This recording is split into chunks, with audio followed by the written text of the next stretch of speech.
Hello guys, welcome back to Bioholic channel. I am your educator Urpita Vishwas and today I am going to discuss about the part 5 of digestive system, which consists the liver and gallbladder and their role in our digestive system. So let's start.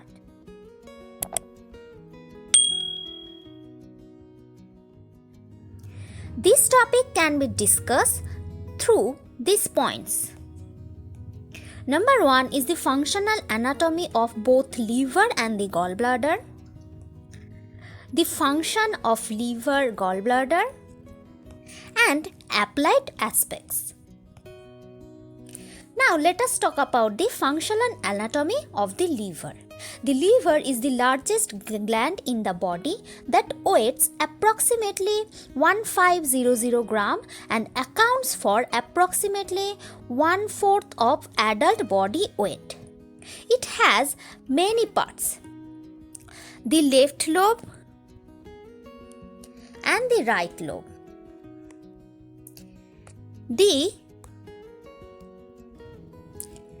This part of liver is known as the caudate lobe and the lower part of the liver is known as chordate lobe. Here we can see also presence of the bile ducts and the hepatic ducts. And in the lower part of the liver, the gallbladder is present. The liver tissue comprises about 1 lakh of hexagonal areas that constitute the hepatic lobules. These lobules has central vein and portal vein. These hepatic cell plates are tunneled by a communicating system of lacunae. This is called as the blood sinusoids, and those are lined by endothelial cells. Few tissue macrophages present in this area are known as the Kupffer cells.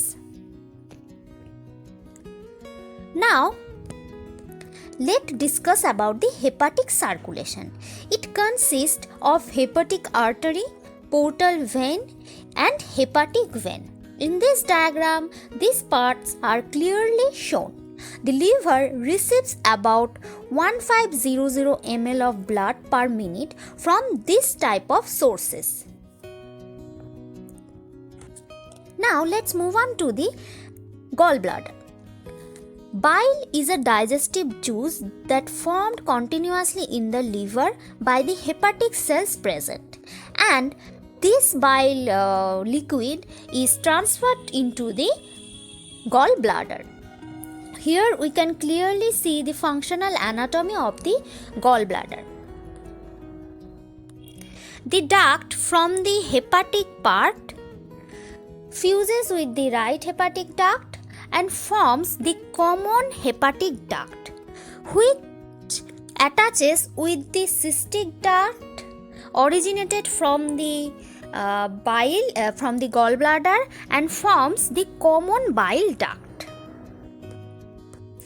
In between the gallbladder, there is presence of mucosa which have many folds. The common bile duct is about 8 cm long and it joins the pancreatic duct to form the common hepatopancreatic duct, which is otherwise called as the ampulla of Vater. The ampulla of Vater opens into the duodenum at major duodenal papilla. Terminal parts of bile duct and ampulla of Vater are surrounded by circular muscle fibers, which is known as the sphincter of Oddi, that plays an important role in the storage and release of bile from the gallbladder. Here it is the ampulla of Vater and which is guarded by the sphincter of Oddi.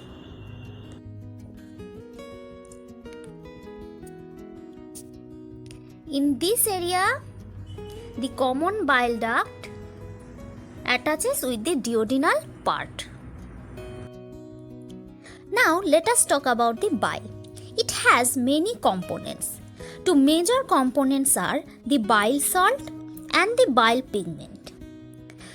The bile salt In case of liver, present the concentration is 1.10, and in case of gallbladder it is 8. Emulsification of fat, acceleration of action of pancreatic lipase, micelle formation, this is the micelle, absorption of fat soluble vitamins, cholerectic action, intestinal motility. Those are the main functions of the bile salt, and two bile salts are the sodium taurocholate and sodium glycolate. In case of liver, the bile pigment concentration is 0.20, and in gallbladder it is about 1. It forms the golden color of bile and forms the color of stool. Two main bile pigments are the bilirubin and biliverdin. Other components are the phospholipid, the cholesterol and some electrolytes. The main phospholipid is the lecithin. The cholesterol has no digestive function, but it is important for the maintaining the cholesterol balance. And it is a main component of formation of the gallstone. Sodium, potassium, chloride and HCO3 minus ion are present as the electrolytes that causes juice to make alkaline in nature. Now let us talk about the formation of bile salts.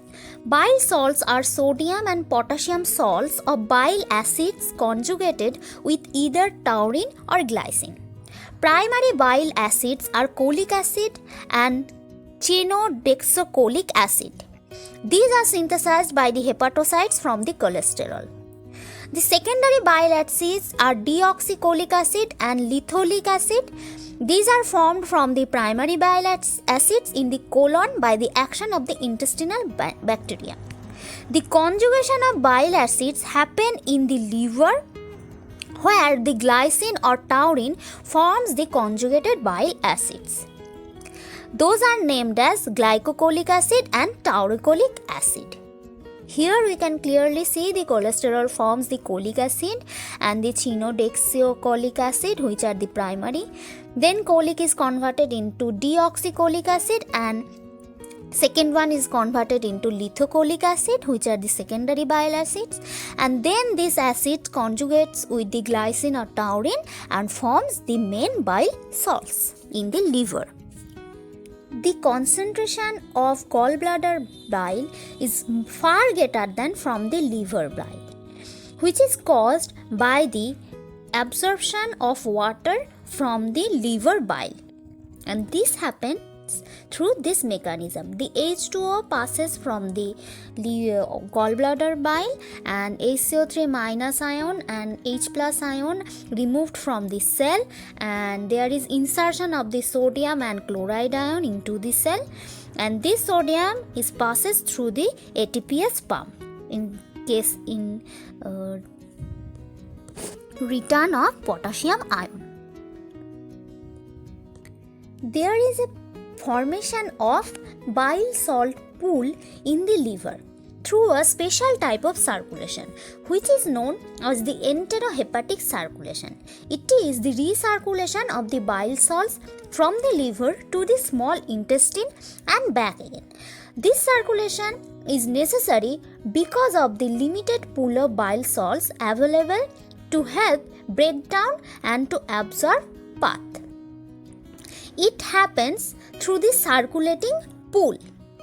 The total circulating pool of bile salts is approximately 3.6 gram, and about 4 to 8 gram of bile salts are required for digestion of fats during each meal. Most circulate twice during the digestion of meal, and consequently the bile salts usually circulate 6 to 8 times per day. The bile salts are reabsorbed from the colon and also from the terminal ileum portion, and which returns to the liver through the liver portal system.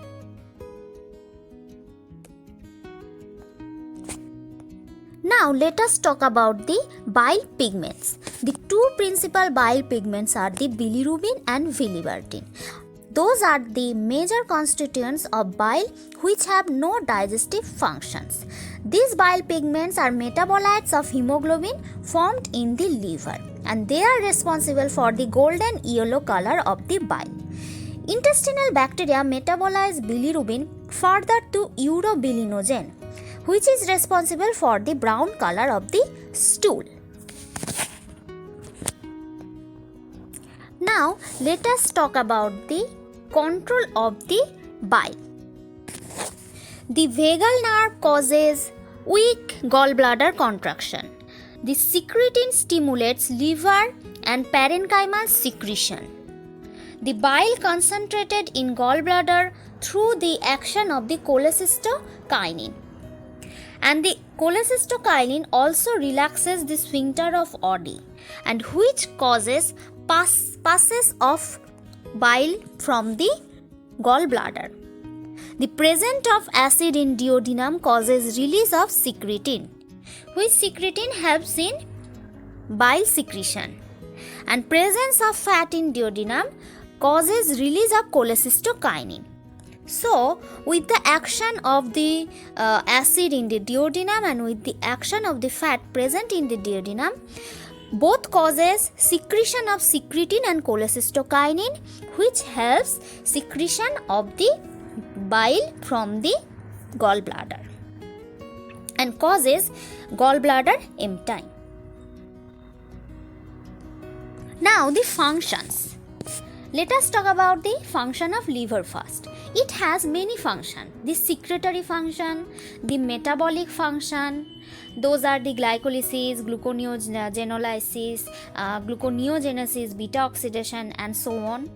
The storage of glucose, vitamin B12, vitamin A, the excretory function, the synthesis of plasma protein, blood coagulation factors, SGPT, SGOT enzymes, and there are also other functions that like the reservoir, it acts as the reservoir of blood, the place of erythropoiesis, and the hormone metabolism, destruction of RBCs, and so on. And the gallbladder acts as the storage for bile. It helps in concentration of bile, and it helps to maintain the alkalinity of the bile and causes secretion of mucus and regulates equalization of pressure in the biliary system. Now the applied aspects. Let us talk about the disorder first. The jaundice. It refers to yellow discoloration of skin and mucous membrane due to raised levels of bilirubin in the blood. There are many types of jaundice. Number 1 is the hemolytic jaundice, which is also known as the prehepatic jaundice, occurs due to overproduction of unconjugated bile or bilirubin. The hepatocellular jaundice that occurs due to damage of the hepatocytes. And the third one is the obstructive jaundice, which is known as the post-hepatic jaundice. This occurs due to blockage in the bile duct, either due to stone or any growth. The second one is the cirrhosis of liver, which refers to an irreversible chronic damage to liver with extensive fibrosis and regenerative nodule formation. It may happen due to alcoholic nature, post-viral infection, biliary and cardiac metabolism, and etc. The viral hepatitis is caused by the hepatitis virus A, B, C, D, F, or G. The most popular is the hepatitis B virus. The cholecystitis that refers to inflammation of gallbladder. This can be acute or chronic. The gallstone. This causes due to the cholesterol stone formation and formed due to precipitation of it. And it also can be occur due to precipitation of pigment stones. Those are the calcium bilirubinate stones. Now the liver function test. To assess the secretory function, we can assess the serum bilirubin, urine bilirubin, bile salts, urine urobilinogen, fecal stercobilinogen, and the fat levels. To assess the metabolic function, we can do the galactose tolerance test, the blood glucose test, the amino acid level test, the urine amino acid level test, and lipid profile. For assessing synthesis function of liver, we can estimate the serum plasma proteins, liver enzyme, blood urea ammonia, and coagulation factors. To assess detoxification functions, we can do the BSP excretion test. And to assess the hepatic cellular integrity, the ultrasonography, CT scan, radionucleotide imaging, liver biopsy, fine needle aspiration, PTC, ERCP, and portal venography can be done.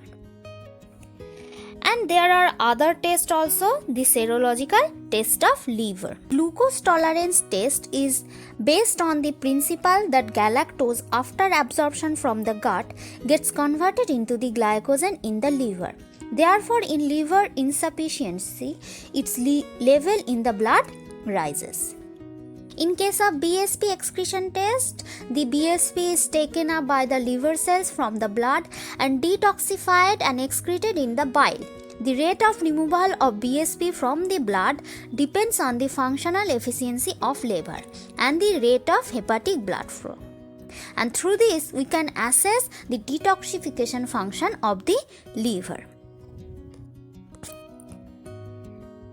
If you find this video helpful, please give it a big thumbs up and share it. If you have any queries, please comment below, or you can also send your queries to our Gmail account given in the description box. Please subscribe our channel, and if you are new on our channel, please turn on the bell icon for further future notification. Next Monday, I will talk about the physiological activities in small intestine, and there is a link given for the NEAT-based self-assessment test. Go through it and assess yourself. Thank you.